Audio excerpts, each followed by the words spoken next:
Hello বন্ধুরা, এই গরমে যদি তোমাদের মাথায় ফোড়া বা র্যাশ বেরায় বা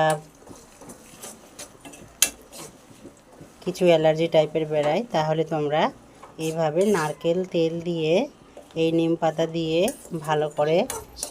গরম করে সেদ্ধ করে তারপর তেলটাকে তেল করছি বাবা, তারপরে ঠান্ডা করে মেখে নিতে পারো।